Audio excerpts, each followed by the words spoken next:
आज का पहला पाठ प्रेरित चरित अध्याय 4 पद संख्याएं 13 से 21।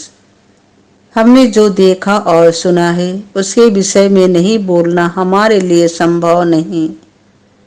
पेतरुस और यूहन्ना का आत्मविश्वास देखकर और इन्हें अशिक्षित तथा अज्ञानी समझकर महासभा के सदस्य अचंभे में पड़ गए। फिर वे पहचान गए कि ये यीशु के साथ रह चुके हैं, किंतु स्वस्थ किए गए मनुष्य को इनके साथ खड़ा देखकर वे उत्तर में कुछ नहीं बोल सके। उन्होंने पेतरुस और यूहन्ना को सभा से बाहर जाने का आदेश दिया और यह कहकर आपस में परामर्श किया, हम इन लोगों के साथ क्या करें। यरूशलेम में रहने वाले सभी लोगों को यह मालूम हो गया है कि इन्होंने एक अपूर्व चमत्कार दिखाया है। हम यह अस्वीकार नहीं कर सकते। फिर भी जनता में इसका और अधिक प्रचार ना हो, इसलिए हम इन्हें कड़ी चेतावनी दें कि अब से यीशु के नाम पर किसी से कुछ नहीं कहना।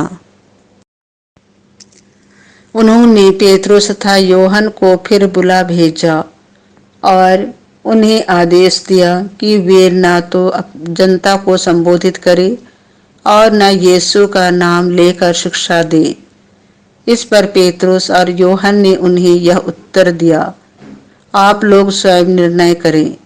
क्या ईश्वर की दृष्टि में यह उचित होगा कि हम ईश्वर की नहीं बल्कि आप लोगों की बात माने, क्योंकि हमने जो देखा और सुना है उसके विषय में नहीं बोलना हमारे लिए संभव नहीं।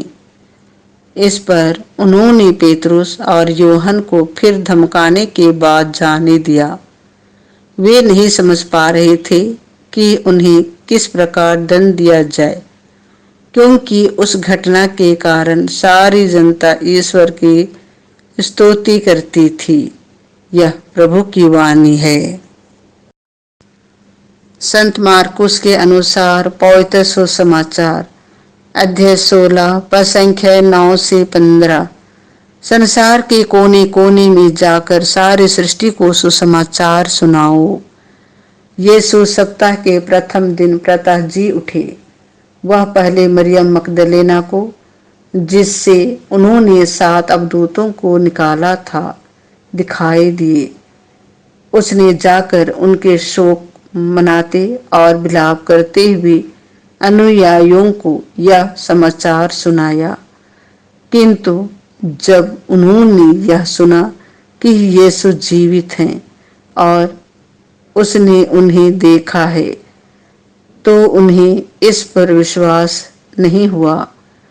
इसके बाद यीशु दूसरे वेश में उनमें से 2 को, जो पैदल देहात जा रहे थे, दिखाई दिए।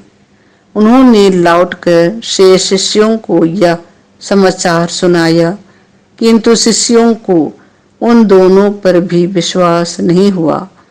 बाद में यीशु 11 को उनके भोजन करते समय दिखाई दिए और उन्होंने उनके अविश्वास और उनकी हठधर्मी की निंदा की, क्योंकि उन्होंने उन लोगों पर विश्वास नहीं किया था जिन्होंने यीशु को पुनर्जीवित देखा था। इसके बाद यीशु ने उनसे कहा, संसार के कोने कोने में जाकर सारी सृष्टि को सुसमाचार सुनाओ। यह प्रभु का सुसमाचार है।